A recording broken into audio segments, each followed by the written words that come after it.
Only math knowledge চ্যানেলের পক্ষ থেকে প্রত্যেক ছাত্রছাত্রীর শুভেচ্ছা এবং আন্তরিক অভিনন্দন জানিয়ে আমি ক্লাস 10-এর অঙ্কের সাজেশন দিয়েছিলাম।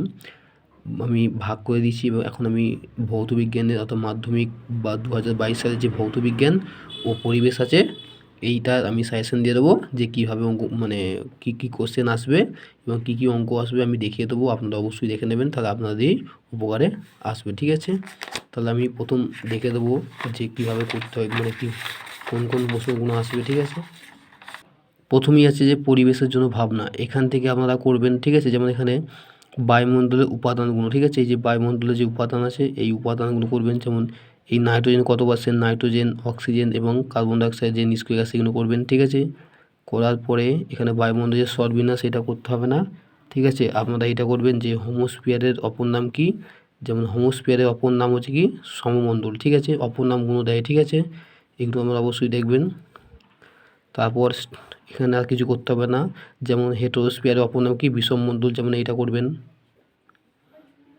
ঠিক আছে, যেমন হেটেরোস্ফিয়ারে কোন কোন মানে গ্যাস থাকে, এই অক্সিজেন থাকে, যেমন মানে গ্যাস থাকে, যেমন এইটা মানে হেটেরোস্ফিয়ারে কোন কোন মানে থাকে, যেমন এখান থেকে আপনার নাইট্রোজেন, অক্সিজেন এবং আর্গন এবং হিলিয়াম এবং হাইড্রোজেন এইগুলো আমাদের থাকে। ঠিক আছে, এরপরে আপনারা আসবেন এখানে যে স্ট্রপোস্ফিয়ারে কী কী থাকে। তো স্ট্রপোস্ফিয়ারের ব্যাপারটা আমাদের জানতে হবে। স্ট্রপোস্ফিয়ারের একটাই জিনিস থাকে এইখানটাতে, যে এই যেই জায়গাটা এইখান থেকে এইখান পর্যন্ত দেখা যায়। ঠিক আছে, এখান থেকে এত করবেন। ঠিক আছে, যে এইখান থেকে পড়বেন যেখানে বায়ুর পরিচলন সময় অনুভূমিক বায়ুপ্রবাহ ও ধূলিকণা, মেঘ, ঝড় বৃষ্টি ইত্যাদি দেখা যায়। ঠিক আছে, এই স্তরে আরেক নাম হচ্ছে কি ক্ষুদ্র মধ্যম, মানে কি এটা কি সবসময় কি মানে ক্ষুদ্র মানে সব কিছু হয়ে থাকে। ঠিক আছে, যেমন ধূলিকণা, বায়ুপ্রবাহ এবং মেঘ, ঝড় বৃষ্টি মানে হয়ে থাকে। ঠিক আছে, এটাকে ক্ষুদ্র মণ্ডল বলা হয়। ঠিক আছে, স্ট্রপোস্ফিয়ার অপর নাম, মানে পরীক্ষায় দেয়। ঠিক আছে, তাহলে এই স্তরের অপর নাম কি হলো।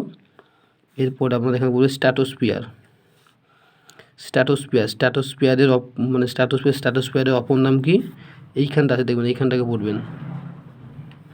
এইখান থেকে বলবে স্ট্র্যাটোস্ফিয়ার অঞ্চলে মানে পরিচলন সৃষ্টি হয় না, মানে এখান থেকে। ঠিক আছে, মানে ট্রপোস্ফিয়ারের উল্টো হচ্ছে কি স্ট্র্যাটোস্ফিয়ার, এটা যেমন বলা হয় কি ক্ষুদ্রমণ্ডল, আর এইখান থেকে আপনারা এত অবধি করবেন, এটা বলা কি শান্তমণ্ডল, বা এইটাকে বলা কি শান্তমণ্ডল, মানে কি স্ট্র্যাটোস্ফিয়ারের অপর নাম কি শান্তমণ্ডল। মানে এই মানে স্ট্রপোস্ফিয়ারে যেগুলো যেগুলো হয় কিন্তু স্ট্র্যাটোস্ফিয়ারে সেগুলো হয় না, তাই কি শান্তমণ্ডল বলে, তাই কি ক্ষুদ্রমণ্ডল। তাহলে এইখান থেকে এত অবধি একটা করবেন, আর যেগুলো যেগুলো আমি দাগ দেবো সেগুলো করবেন। ঠিক আছে, তারপরের কথা এখানের মধ্যে মেসোস্ফিয়ারের সম্বন্ধে একটু করতে হয়। ঠিক আছে, মেসোস্ফিয়ারের এখানটা কী দেয়, মানে মানে বলছে এই উষ্ণতা হলো বায়ুমণ্ডলের সর্বনিম্ন উষ্ণতা। ঠিক আছে, এটা করবেন যে কোন স্তরের বায়ুমণ্ডলের সর্বনিম্ন উষ্ণতা বলবে এইটা। ঠিক আছে, কি মেসোস্ফিয়ার বলবেন। ঠিক আছে, এই থার্মোস্ফিয়ার, তারপর কি থার্মোস্ফিয়ার আছে, থার্মোস্ফিয়ারের অতটা আসে কিন্তু থার্মোস্ফিয়ারটা আমরা দিচ্ছি না। ঠিক আছে, থার্মোস্ফিয়ার দেখি না, এক্সোস্ফিয়ারের হচ্ছে না, এটা গেছি ওজোন স্ফিয়ার। ওজোন স্ফিয়ারের ব্যাপারটা একটু দেখতে হবে, ওজোন স্ফিয়ারের মধ্যে আসছে কি দেখি, না আসে না। আয়নোস্ফিয়ার এইটা করবেন, আয়নোস্ফিয়ার খুব ইম্পর্টেন্ট। ঠিক আছে, এইখান থেকে এত অবধি করবেন। ঠিক আছে, মোটামুটি এইটা খুব ইম্পর্টেন্ট, এটা খুব ইম্পর্টেন্ট, এইখানটা খুব ইম্পর্টেন্ট। ঠিক আছে, মানে আয়নোস্ফিয়ারটা সবটা দেখবেন। ঠিক আছে, এত অবধি দেখবেন, তারপর আর কিছু নেই। আপনারা পারলেন একবার এই ছকটা দেখে রাখবেন, এই ছকটা ইম্পর্টেন্ট, একটু দেখে রাখবেন। ঠিক আছে, ছকটা। তারপর এখানে বায়ুমণ্ডলের অতটা কিছু নেই।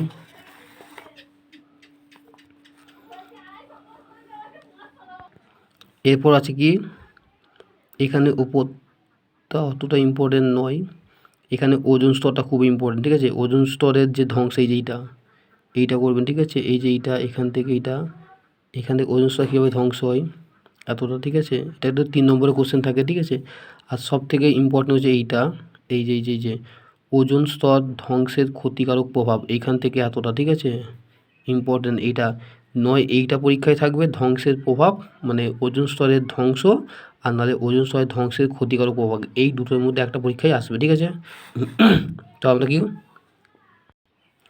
এরপর আছে কি গ্রিন হাউস এফেক্ট বা বিশ্ব উষ্ণায়ন, গ্রিন হাউস এফেক্ট ও বিশ্ব উষ্ণায়ন। ঠিক আছে, এইটার মধ্যে আপনারা এইখান থেকে চালু করবেন, এইখান থেকে এই যে এইখান থেকে আমি দেখছি, এইখান থেকে পড়বেন, ঠিক আছে? এইখান থেকে এইগুলো পুরোপুরি যাবেন, গিয়ে এখান থেকে গিয়ে আপনারা কত অবধি পড়বেন, এগুলো সব ইম্পর্টেন্ট, ঠিক আছে? এগুলো পরীক্ষায় আসে, ঠিক আছে? যেমন এত অবধি একটা দেখবেন, তারপর এখান থেকে একটা দেখবেন, এখান থেকে একটা এত অবধি দেখবেন, এত অবধি, আবার এখান থেকে একটা দেখবেন এত অবধি, ঠিক আছে? দেখার পরে আবার এখান থেকে দেখবেন এত অবধি, ঠিক আছে? এইগুলো দেখবেন, ঠিক আছে? এগুলো পরীক্ষায় আসবে, হ্যাঁ?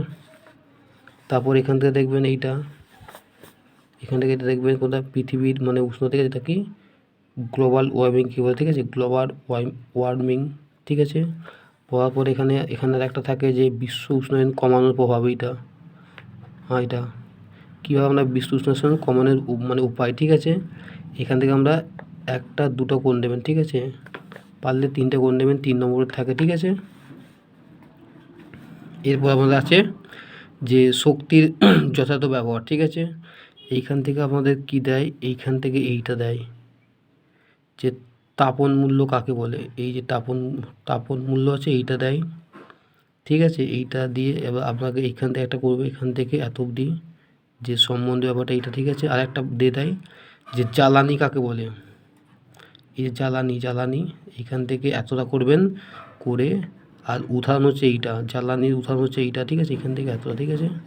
এগুলো হচ্ছে কি জ্বালানির উদাহরণ, ঠিক আছে? এইগুলো আপনারা করবেন, ঠিক আছে? তারপরে এখানে এইটা এই ছকটা সব করবেন, এগুলো খুব ইম্পর্টেন্ট, এগুলো পরীক্ষা থাকবে, এটা ভেরি ভেরি ইম্পর্টেন্ট। এই ছকটা 1 2 3 4 5 6 7 এইগুলো সব করবেন, এগুলো পরীক্ষা দেয়। এই কয়লা, কাঠকয়লা, ডিজেল, কেরোসিন, পেট্রোল, প্রাকৃতিক গ্যাস এবং রান্নার গ্যাস, এইটার মধ্যে একটা এমসিকিউ কোশ্চেন থাকবে, ঠিক আছে? আপনারা অবশ্যই এইগুলো মুখস্থ করবেন, এগুলো খুব ইম্পর্টেন্ট, এগুলো পরীক্ষা একটা দেবে, ঠিক আছে? তারপর এখান থেকে আর কিছু দেবে না। তারপর এখান থেকেও অতটা কিছু আসে না, এখান থেকে আসবে যে বায়োমাস কি, এইটা দেয় বায়োমাস কি, ঠিক আছে? বায়োমাস কি, এবার আপনারা এখান থেকে করবেন, একটা এখান থেকে করবেন, এখান থেকে করবেন একটা এত অবধি, আবার এখান থেকে একটা করবেন এত অবধি, ঠিক আছে? করার পরে এবার এখান থেকে একটা করবেন, এখান থেকে দেয়, ঠিক আছে? এখান থেকে একটা এত অবধি, হ্যাঁ? দিয়ে আবার বায়োফুয়েলের ব্যবহারটা করবেন, এইটা আছে ব্যবহারগুলো করবেন, ঠিক আছে? তারপর মানে এবার কি বায়োগ্যাসের উপাদানটা খুব ইম্পর্টেন্ট, মানে কি মানে উপাদান থাকে এইখান থেকে এত অবধি করবেন, ঠিক আছে? এবার বায়োগ্যাসের এই ব্যবহারটা করবেন, ছোট দিচ্ছি, ঠিক আছে? এই একটা করবেন আর এই একটা করবেন, 3টে করবেন, 3 নম্বর থাকে, ঠিক আছে? তারপর এটা আছে বায়োগ্যাসের প্ল্যান্ট, খুব ইম্পর্টেন্ট, পরীক্ষায় থাকে, এখান থেকে এতটা, ঠিক আছে? পড়বেন, ঠিক আছে? 2 নম্বর বা 1 নম্বর থাকে, ঠিক আছে? আর এখান থেকে সব থেকে বেশি ইম্পর্টেন্ট হচ্ছে এই যে মিথেন, খুব important, very very important, methane hydrate এখান থেকে চালু, ঠিক আছে? মিথেন হাইড্রেটটা খুব ইম্পর্টেন্ট, ওইখান থেকে আপনারা মিথেন হাইড্রেট বা পাওয়া যায় এত অবধি, ঠিক আছে? মানে আপনারা এত অবধি করলেই হবে, ঠিক আছে? এত অবধি করবেন, তাহলে আপনার 3 নম্বর থাকে, পেয়ে যাবেন, ঠিক আছে? এবার এইখান থেকে মেরুজ্যোতি মানে কীভাবে, এইগুলো একটা দেখে নেবেন যে গ্রিন হাউস গ্যাস অতটা ইম্পর্টেন্ট নয়। তাহলে আমি প্রথম যে চ্যাপ্টারটা সেটা আমি বলে দিলাম যে আপনারা ওইগুলো করবেন, তাহলে আপনাদের উপকারে আসবে। তারপর আমাদের এখানে আছে কি গ্যাসের আচরণ থেকে অঙ্ক থাকে, গ্যাসের আচরণটা সব থেকে ইম্পর্টেন্ট, ঠিক আছে? এখান থেকে আমরা কী করবো আমি বলে দিচ্ছি, ঠিক আছে? যেমন এইটা গ্যাসের চাপ কাকে বলে, এখান থেকে, ঠিক আছে? গ্যাসের চাপ, ঠিক আছে? গ্যাসের চাপটা, ঠিক আছে? আবার এখানে আয়তনের এককগুলো, এই এককগুলো দেখে নেবেন, এগুলো, ঠিক আছে? তারপর এই যে ঘরটা, এই ছকটা, বল, ক্ষেত্রফল, চাপ ইম্পর্টেন্ট খুবই, আপনারা দেখে নেবেন অবশ্যই, ঠিক আছে? তারপর পাস্কেল, এই যে ব্যাপারটা, এই পাস্কেলটা এখান থেকে এত দেখবেন একটা থাকবে, ঠিক আছে?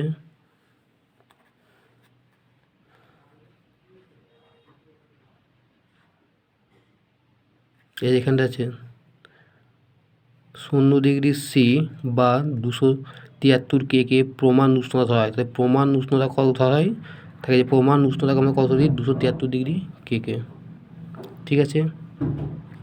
তারপর আপনাদের এখানে আর কিছু দেখতে হবে না, এই যে বয়েলের সূত্র খুব ইম্পর্টেন্ট, ভেরি ভেরি ইম্পর্টেন্ট, বয়েলের সূত্র, ঠিক আছে? বয়েলের সূত্র এখানে বয়লের সূত্রটা এখান থেকে আছে, ঠিক আছে, এখান থেকে এতটা বয়লের সূত্র, এর গাণিতিক রূপটা দেখবেন, এটা 3 নম্বর বড় কোশ্চেন, ঠিক আছে। বয়লের সূত্র এই যে এইটা বয়লের সূত্র, আর এসে মানে গাণিতিক রূপটা খুব ইম্পর্টেন্ট, ঠিক আছে, পরীক্ষা থাকে। আর আরও সবথেকে ইম্পর্টেন্ট হচ্ছে এটা বয়লের সূত্রে যে ধ্রুবকটা, একটা ধ্রুবক খুব ইম্পর্টেন্ট, ঠিক আছে, আপনারা অবশ্যই লিখবেন। আর লেখাচিত্রের সাহায্যে বয়লের যে উপরে এটা দেয় না, আপনারা দেখতে হবে না, ঠিক আছে, ওইটা দেয়, ঠিক আছে। তারপর এখানে যেটা আছে, এখানে একটা অঙ্ক আছে, এই অঙ্কটা খুব ইম্পর্টেন্ট, ঠিক আছে। অঙ্কটা এইটাও দিতে পারে প্লাস এর জায়গায় কি সংখ্যাটা চেঞ্জ করতে পারে। অঙ্কটা এইটাও থাকতে পারে, কিন্তু জায়গা মানে অঙ্কটা এটাও থাকতে পারে প্লাস আবার সংখ্যাটা চেঞ্জ করতে পারে, কিন্তু অঙ্ক আমি থাকবে, ঠিক আছে। আপনারা এইটা মুখস্থ করবেন, এই যে এইটা এখান থেকে মানে বয়লের সূত্র প্রয়োজন, ঠিক আছে। সুতরাং P1V1 সমান P2V2, P1 মানে কি প্রাথমিক চাপ, আর V1 মানে কি প্রাথমিক আয়তন, আর P2 মানে প্রাথমিক পরিবর্তিত চাপ, এবং V2 মানে পরিবর্তিত আয়তন, ঠিক আছে। আপনারা এইখানটা সূত্র, এই যে সূত্র, এটা সূত্র আছে, এই সূত্র অনুযায়ী এখানে যে বয়লের সূত্র অনুযায়ী, ঠিক আছে, P1V1, ঠিক আছে। আপনারা এই অঙ্কটা পড়বেন, ঠিক আছে। পড়ার পর এখানে বলছে P1, তাহলে P1 মানে কি গ্যাসের প্রাথমিক চাপ কত 76 সেমি, এই যে 76 সেমি হলো প্রাথমিক চাপ, ঠিক আছে, বুঝে 76 সেমি প্রাথমিক মানে পারদ চাপে, ঠিক আছে, প্রথমটা, ঠিক আছে। তাহলে প্রাথমিক আয়তন মানে কত V1, এই যে V1 হচ্ছে কি 1 লিটার, এই যে 1 লিটার, ঠিক আছে। তারপর বলেছে কি P2 মানে পরিবর্তিত চাপ মানে 19, পরিবর্তিত কাজ এখানে আছে, তাহলে এখানে কি আছে, এখানে যে পরিবর্তিত মানে এত সেমি পারদ, আর এখানে কি 76 সেমি পারদ, প্রথমে P1 হয়েছে, আর এটা কি 19 হচ্ছে P2 মানে কি 19 হলো, আর V2টা বার করতে বলেছে, তাই জিজ্ঞাসা চিহ্ন, ঠিক আছে। দিয়ে P1V1 সমান P2V2 দিয়েছে, তাহলে P1 মানে 76 গুণ, আর এখানে লেগে আছে মানে গুণ চিহ্ন আছে, তাহলে P1 আর V1, তাহলে V1 মানে কি 1, এই যে V1 মানে কি আমাদের 1 আছে, তাহলে গুণ করলাম, তাহলে 76 গুণ 1 সমান দিলাম, আর P2 মানে 19, আমরা জানি এখানে P2 মানে কি, এই যে P2 মানে কি 19, আর 19টা বসলো গুণ হলো, আর V2 মানে নেমে কি V2 বসে গেল, দিয়ে এবং V2 বসলো, আর এটা কি ওপর নিচে কাটাকুটি হলো, এটা কাটলে কত হচ্ছে, এটা 4×9=76, মানে কি 4টা এনে বসে গেল, ঠিক আছে। তাহলে নির্ণীয় আয়তন 4 লিটার, ঠিক আছে। এরকম করে আপনারা এই অঙ্কটাও দেখে নেবেন, এই অঙ্কটাও সেম এক অঙ্ক, আপনারা এই দুটোর মধ্যে একটা অঙ্ক দেখে যাবেন, তাহলে একটা অঙ্ক অবশ্যই পরীক্ষায় আসবে, এবং আসার ফলে আপনাদের উপকারে আসবে, ঠিক আছে। আর একটা কথা, এই সংখ্যার জায়গায় অন্য সংখ্যা আসতে পারে, কিন্তু আপনারা ভালো করে দেখে নেবেন, ঠিক আছে। তারপর এখানে বলছে যে চার্লসের সূত্র, আগে ছিল বয়লের সূত্র, চার্লসের সূত্র এটা ইম্পর্টেন্ট, চার্লসের সূত্র এটা এখান থেকে করবেন, ঠিক আছে। এই চার্লসের সূত্র এটা থাকবে, ঠিক আছে। এরপর আমি বলে দিচ্ছি চার্লসের সূত্র যে ধ্রুবক দুটো, এই দুটো ধ্রুবক, ঠিক আছে, এইটা দেয় চার্লসের, না হলে বয়লের দেয়, ঠিক আছে। এবং এটা করার পর আপনারা এখানটা করবেন, চার্লসের সূত্র পর আপনারা এখানে পরম শূন্য স্কেল বা পরম শূন্য মান এখানটা করবেন, এখান থেকে করবেন, এখান থেকে একটা এতটা, আর এখান থেকে একটা এতটা, ঠিক আছে, এটা করবেন, ঠিক আছে। এটা পরম শূন্য মানে কাকে বলা হয়, ঠিক আছে, এটা পরীক্ষায় দেয়, ঠিক আছে। এরপর আপনারা চলে আসবেন এখানে আমাদের একটা কোশ্চেন আসছে যে পরম বা স্কেলের সেলসিয়াস স্কেলের মধ্যে সম্পর্ক, এটা খুব ইম্পর্টেন্ট, ঠিক আছে। 3 নম্বর দিয়ে দেয়, এখান থেকে করবেন, ঠিক আছে, এত অবধি, ঠিক আছে। আর বলছে কেলভিন স্কেল অনুযায়ী চার্লসের সূত্র, ঠিক আছে, তাহলে এইটা একটা দেয়, ঠিক আছে, এখান থেকে একটা দেয়, ঠিক আছে, এখান থেকে একটা দেয়, এত অবধি, ঠিক আছে। তাহলে এইটা করবেন, ঠিক আছে, আর কিছু করতে হবে না এখানে পর্যন্ত, এইগুলো ছেড়ে দিন, এইগুলো অতটা ইম্পর্টেন্ট নয়। এরপরে আপনারা করবেন যে এই যে অঙ্কটা, এখানে একটা অঙ্ক আছে, দুটো অঙ্ক আছে, তাহলে আগেরটায় P1V1 P2V2 ছিল, আর এখানে কি দিয়েছে, এখানে এই সূত্রটা, এই যে গ্যাসের ভর ও চাপ স্থির থাকলে, ঠিক আছে, এই যে এই সূত্রটা, এই যে এইটা V1T1 সমান V2T2, এই সূত্রটা চার্লসের সূত্র, ঠিক আছে। এটা আপনারা এই সূত্রটা মুখস্থ করবেন, করে এখানে চলে আসবেন, ঠিক আছে। এখানে এসে যে মানে গ্যাসের প্রাথমিক আয়তন, ঠিক আছে, যেমন V1 মানে কোনটা, V1 মানে 300 এই যে 60 ml, তার প্রাথমিক উষ্ণতা মানে T1 মানে কত, এই যে 273 যোগ 15, 273 মানে কি এইটা 15টা এখানে বসছে, আর 273 মানে কি আমরা জানি যে 273 মানে সেই পরম উষ্ণতার মানটা, ঠিক আছে, 273 বসলো এখানে যোগে, তারপরে K মানে 200, মানে এটা 288 আমাদের দিতে হবে, দেওয়ার পরে পরিবর্তিত আয়তন মানে 280 ml বসলো, আর পরিবর্তিত উষ্ণতা মানে কি T2 আমরা বার করতে হবে, বার করে এখানে সমান দিয়ে V1T1 V2T2 দিয়ে, এবং V1 মানে কি 360, আমরা জানি V1 মানে 360 বসলো, আর T1 মানে কি এইটা 284, এই 200 অষ্টআশি, 288 বসলো সমান, আর এখানে V2 মানে 480, 480 কয় V2 মানে 480 বসলো, আর T2 মানে কি নেই, মানে এটা আমরা দেবো না। এবার T2টা বার করবো, কাটাকুটি করে আমাদের এইটা বেরোবে, ঠিক আছে। বার করানোর পরে কে মানে আমরা জানি কত, এই যে কে মানে এই 300, টি সমান আমরা টি সমান 384 কে বেড়েছে, আর 384 লিখবো, বিয়োগ দিয়ে কে এর মান কি, এই যে বিয়োগ দেবো, কে এর মান কত 373 ডিগ্রি সি, এইটা থেকে আমরা 273 ডিগ্রি আমরা বিয়োগ করবো, বিয়োগ করে যেটা বেরোবে সেটা কত 111 সি, তারপরে কি এটা গ্যাসের উষ্ণতা হলো, ঠিক আছে। তাহলে 384 কে মানে কি 273 লিখতে হবে, কারণ এখান থেকে আমরা 273 বিয়োগ করে যেটা পাবো সেটা হবে কি উষ্ণতা, গ্যাসের উষ্ণতা, ঠিক আছে। তো এইভাবে আপনাদের এইটা কিন্তু মেন সূত্র, ঠিক আছে। আপনাদের এইটাও করতে হবে, করার পর এই যে অঙ্কটা, এইটা সব থেকে ভেরি ভেরি ইম্পর্টেন্ট, এই যে বয়েল ও চার্লসের সমন্বয় সূত্র, এটা বড় অঙ্ক, ঠিক আছে। আপনাদের এত অবধি করতে হবে, ঠিক আছে। এইটা 3 নম্বরে কোশ্চেন থাকবে, আপনারা এটা অবশ্যই করবে, বয়েল ও চার্লসের সমন্বয় সূত্র, ঠিক আছে। তারপর এখানে যে অঙ্কটা আছে, এখানে P1 V1 T2, P1 V1 T1 সমান P2 V2 আর T2, মানে এটা কি, এটা হচ্ছে চার্লস এবং বয়েলসের, বয়েল ও চার্লসের সমন্বয় সূত্র সংক্রান্ত মধ্যে, এটা দুটো মিলে একসঙ্গে আছে, ঠিক আছে। চার্লস এবং বয়েলের সমন্বয়ের অঙ্ক, ঠিক আছে। আপনারা এই অঙ্কটা দেখতে পারেন, ঠিক আছে। এই অঙ্কটা সেম একই অঙ্ক দিয়ে আপনারা এই অঙ্ক দেখবেন, একটু আপনাদের উপকার আসতে পারে, ঠিক আছে। তারপর অ্যাভোগাড্রোর সংখ্যা, অ্যাভোগাড্রোর সূত্রটা থাকে, ঠিক আছে। অ্যাভোগাড্রোর সূত্র এখান থেকে, ঠিক আছে, ব্যাখ্যা করতে পারবেন, ঠিক আছে। কত অবধি আছে কি অ্যাভোগাড্রোর সূত্র আপনারা দেখবেন এত অবধি, ঠিক আছে। এত অবধি আপনারা দেখতে পারেন, আপনাদের উপকারে আসবে, ঠিক আছে, বা পরীক্ষা আসতে করতে পারবেন। যেমন গে লুসাকের সূত্র এখান থেকে, ঠিক আছে। গে লুসাকের সূত্র হচ্ছে এখান থেকে এতটা, গে লুসাকের সূত্রটা করলেই হবে, এবং এইটা থাকে, ঠিক আছে। এইখান থেকে এটা করবেন এত অবধি, যে চাপ উষ্ণতা হাইড্রোজেন ক্লোরিন ও হাইড্রোজেন ক্লোরাইডের গ্যাসের আনুপাতিক অনুপাত কত, 1:1, তাহলে 1:1:2, এটি একটি সরল অনুপাত, ঠিক আছে। এইটা দেয়, ঠিক আছে। এইটা মানে একটু দেখে নেবেন, ঠিক আছে। এইটা অ্যাভোগাড্রোর সূত্র অনুযায়ী গেলুসাকের, এটা তো আসবে না, আপনার দেখতে হবে না, ঠিক আছে।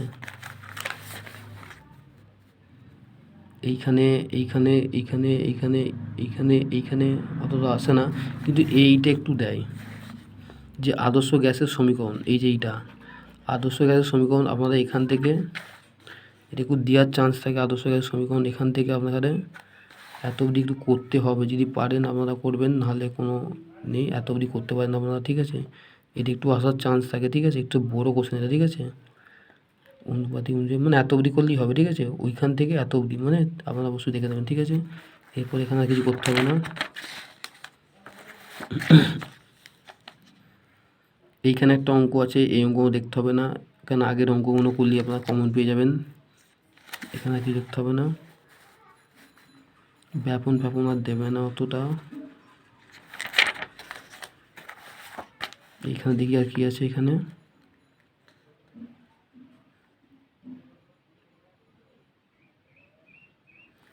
অতটা কিছু নেই, ঠিক আছে। আপনারা এই যে এইগুলো করলাম, আপনারা এইগুলি অবশ্যই দেখবেন, কেন এখানে এই অঙ্কগুলি আছে, দেখবেন। এই যে এই অঙ্কগুলো আমি যেগুলো বললাম সেই অঙ্কগুলো এখানে আছে, এই যে এইগুলো অঙ্ক, ঠিক আছে। আপনারা যেমন বয়লের সূত্র আছে, চার্লসের সূত্র বিবেচনা করো, বস ও চাইল্ডের পিভি বা পি লেখা অঙ্কন করো, লেখাচিত্র দিয়েছে, করলে হবে, না করলে সর্বজনীন ধ্রুবক আর এর মান নির্ণয় করো, এইসবগুলো দিয়েছে, ঠিক আছে। আপনারা অবশ্যই দেখবেন, আপনাদের উপকার আসবে, ঠিক আছে। এরপরের চ্যাপ্টার দেখে নেবো। এরপরের চ্যাপ্টার হচ্ছে রাসায়নিক গণনা, এটা সম্পূর্ণ একটা অঙ্কর চ্যাপ্টার, ঠিক আছে। আপনাদের এটা থাকে যে রাসায়নিক সমীকরণ কাকে বলে এত অবধি, ঠিক আছে। রাসায়নিক সমীকরণের উদাহরণ, যেমন এটা কি, এটা উদাহরণ আছে, আপনারা করবেন, একটা করলেই হবে, ঠিক আছে। রাসায়নিক গণনা অঙ্ক থাকে, ঠিক আছে। এখানে এইটাই দেয় আর দেখি, আর এখান থেকে অত দেয় না। এখান থেকে একটা দেয় যে বাষ্প ঘনত্ব কাকে বলা হয়, এখান থেকে এতটা করবেন, করার পরে আপনারা আর দেখতে হবে না, আপনারা সোজা চলে আসবেন এখানে, এবং এইখানে অঙ্কর ব্যাপার আছে। বলছে যে 24.5 গ্রাম পটাশিয়াম ক্লোরাইড উত্তপ্ত করলে কত গ্রাম অক্সিজেন পাওয়া যাবে, ঠিক আছে। তাহলে ক্লোরাইড মানে কি, এই কে, তাহলে কে মানে কি, মানে পটাশিয়াম ক্লোরাইড মানে কে দিয়েছে, এর পারমাণবিক গুরুত্ব বা পরমাণু ক্রমাঙ্ক হচ্ছে 19। তাহলে পটাশিয়ামের হচ্ছে 39, পটাশিয়ামের পারমাণবিক ক্রমাঙ্ক হচ্ছে 39, আর ক্লোরাইডের হচ্ছে 35.5, আর অক্সিজেন হচ্ছে 16। এখানে যখন আপনাদের অঙ্ক দেবে এই পরমাণু ক্রমাঙ্কগুলো দিয়ে দেবে, এইগুলো দেখে আপনাকে করতে হবে। যেমন 2KClO3 এটা দিয়েছে, দিয়ে 3 দিয়েছে, তাহলে এখানে আপনাকে ভাঙতে হবে। আমরা এখানে জানি 2টা মানে এখানে 2টা বসলো, আর কে মানে কে পারমাণবিক গুরুত্ব হচ্ছে কত 39, এই 39 বসলো। তারপর যোগ হবে, যোগ হয়ে কি Cl মানে কি, Cl মানে ক্লোরাইড মানে 35.5, এখানে যোগ দিয়ে 35.5, ঠিক আছে। তারপর অক্সিজেন মানে কত, অক্সিজেনের পারমাণবিক গুরুত্ব 3 আছে, ঠিক আছে, কি অক্সিজেনের পারমাণবিক গুরুত্ব কত 16 হবে, ঠিক আছে। অক্সিজেনের পারমাণবিক গুরুত্ব এখানে কত দিয়েছে 16 দিয়েছে, 16 দেওয়ার আগে 3টা এখানে দিয়েছে, এই 3টা এখানে গুণ হয়ে বসছে, ঠিক আছে। এই 3টা এনে এসে গুণ হয়ে 3 হয়ে বসছে, তারপরে গুণ হয়ে 16 কেন হচ্ছে 16, এই অক্সিজেনের পারমাণবিক গুরুত্ব হচ্ছে 16, মানে কি 16টা বসলো, এই 3টা এখানে এসে হলো, এসে গুণ হয়ে 16 বসলো, ঠিক আছে। এবার এইটা আমরা এইটা আমরা সমাধান করে করবো। আগে এটা গুণ করে নেবো, গুণ করে আমরা যোগ করে দেওয়ার পরে প্রথম বন্ধনী উঠে যাওয়ার পর গুণ হয়ে এটা আমাদের এটা উত্তর আসবে, ঠিক আছে। তারপর এখানে 3টা এখানে বসলো, আর এই 2টা এখানে বসলো, আর অক্সিজেন মানে 16 গুণ করে আমরা এটা পাবো, ঠিক আছে। তারপর এখানে একটা ঐকিক নিয়মে একটা পাওয়া যাবে, পেয়ে যাওয়ার পরে বা কাটাকুটি করলে আমরা তাকে একটা পেয়ে যাবো, ঠিক আছে। এরকম করে আপনারা এই অঙ্ক দেখতে পারেন, পরীক্ষা আসতে পারে এরকম টাইপের, ঠিক আছে, সেম এক কেস, ঠিক আছে, একই অঙ্ক। তারপরে আপনারা এইটা দেখতে পারেন, এইটা এই সেম এই পারমাণবিক মানে ক্যালসিয়াম মানে ক্যালসিয়ামের পারমাণবিক গুরুত্ব 40 দিয়েছে, কার্বনে 12 দিয়েছে, অক্সিজেন 16 দিয়েছে, দিয়ে এগুলো এই সেম যেমন ক্যালসিয়াম মানে 40, তারপর সি মানে কার্বন মানে 12, আর ও মানে অক্সিজেন মানে 16, আর এই 3টে এনে এসে গেলো, গিয়ে এবার গুণ করে যোগ করে এই 100 হলো, ঠিক আছে। ঠিক সি মানে কার্বন 12 পেয়েছি, তারপর এই 2টা এনে এসেছিলো, আর অক্সিজেন মানে 16 গুণ হয়ে বসলো, দিয়ে এটা হয়ে গেলো। এরকম করে এবার ঐকিক নিয়মে আমরা বার করলেই পেয়ে যাবো, ঠিক আছে। আপনি এই অঙ্ক দেখবেন, ঠিক আছে। যেমন এইটাও ইম্পর্টেন্ট, এইখান থেকে একটা অঙ্ক আমাদের পরীক্ষায় দেয়, ঠিক আছে, আপনারা অবশ্যই দেখবেন। এইগুলো সেম দিয়ে দিয়েছে, পারমাণবিক ক্রমাঙ্ক সব দিয়ে দিয়েছে, আপনাদের এমন করে যেমন দেখিয়ে দিয়েছি তেমন করে ম্যাচ খাবেন, ঠিক আছে। দিলে আপনাদের মানে বুঝতে সুবিধা হবে, আপনারা করতে পারবেন, ঠিক আছে। আর সব থেকে বেশি ইম্পর্টেন্ট হচ্ছে এই অঙ্কটা, যেমন এই অঙ্কটা খুব ইম্পর্টেন্ট, আপনারা দেখে নেবেন, একইভাবে করানো আছে, ঠিক আছে। তারপরে এখান থেকে আর লিখতে হবে না। আর একটা অঙ্ক আছে এখানে, যেটা বারবার পরীক্ষায় আসে, এই অঙ্কটা বারবার পরীক্ষায় আসে, আপনারা অবশ্যই দেখে নেবেন। যেমন নাইট্রোজেনের কত 14 বলেছে, হাইড্রোজেনের 1 বলেছে, আর পটাশিয়াম মানে ক্লোরাইডে কত 35.5 বলেছে। তাহলে এখানে এই যে 2NH4Cl প্লাস CaOH2 দিয়ে CaCl2 plus 2NH3 plus 2H2O এটা দিয়েছে, দিয়ে আপনাকে বলেছে এই যে এই 2টা এসছে এখানে এসছে, তারপর প্রথম বন্ধনী হয়ে NH মানে কি অ্যামোনিয়া কত 14 মানে 14 বসলো, তারপর যোগ বসলো, তারপর এই যে এই চারটা এখানে বসলো, বসে সি মানে এইচ মানে কত, এইচ মানে হচ্ছে 1, এইচ মানে 1, ওই একটা বসলো, তারপর যোগ হলো, আর সিএল মানে কি, সিএল মানে হচ্ছে 35.5, মানে 35.5 বসলো, আর এখানে গ্রাম বসে গেল, ঠিক আছে। বসে যাওয়ার পর সেম এখানেও এই 2টা এখানে বসলো, গুণ হলো, NH2 মানে কি 22.4, এটা এলো, দিয়ে এস্টিমেটে যে বলেছে এখানে, তার ডবল হবে কত 22.4 হয়ে গেল। হয়ে যাওয়ার পর এইরকমভাবে আপনাকে করার পরে গুণ করে এবার ঐকিক নিয়ম বার করতে, ঠিক আছে। তাহলে এই অঙ্কটা খুব ইম্পর্টেন্ট, এইটা বেশিরভাগ পরীক্ষায় দেয়, এবং কি টেস্ট পেপারে এই অঙ্কটা থাকে, আপনারা অবশ্যই দেখে নেবেন, ঠিক আছে। তারপর আপনারা এই 12 দাগের অঙ্ক দেখবেন, 12 দাগের অঙ্ক থাকে, ঠিক আছে, এই অঙ্কটা দেয়, ঠিক আছে। তারপরে এই অঙ্কটা দেয় 11 দাগ 12 দাগ, ঠিক আছে, একই নামের অঙ্ক, ঠিক আছে। আমি এটা করে দেখাতাম, এখন তো সময় নেই, ঠিক আছে, আমাকে এরকম করে দেখাতে হচ্ছে, ঠিক আছে। তারপর 15 দাগেরটা, তাহলে এইভাবে আমাদের অঙ্কর চ্যাপ্টার শেষ হয়ে গেল। আমি প্রথম 3টে চ্যাপ্টার দিলাম, আপনারা অবশ্যই এইসব অঙ্কগুলো দেখবেন, দেখার পরে যদি আপনাদের কোনো প্রবলেম হয় আমাকে অবশ্যই বলবেন, কমেন্ট করবেন, এবং আপনাদের এরকমভাবেই অঙ্ক হতে হবে, এবং আমি কীভাবে করতে হয় আমি দেখিয়ে দেবো। কিন্তু এখন তো সময় চলে এসেছে, পরীক্ষার সময় কাল বা পরশু মানে মঙ্গলবার আমাদের ভৌতবিজ্ঞান পরীক্ষা, আপনারা অবশ্যই এগুলো দেখে রাখবেন, তাহলে আপনাদের উপকারে আসবে, এবং না বুঝতে পারলে আপনারা একটু চেষ্টা করবেন, দেখবে অবশ্যই বুঝতে গেছেন, ঠিক আছে। আর পারমাণবিক ক্রমাঙ্কটা আপনাদের গুণ করতে হবে, ঠিক আছে, আপনারা অবশ্যই দেখবেন, ঠিক আছে। আর যদি এই অঙ্ক সম্পর্কে যদি আপনারা কোনো কিছু মন্তব্য থাকে আমাকে অবশ্যই কমেন্ট করবেন, এবং আমার চ্যানেল নিয়মিত নজর রাখবেন।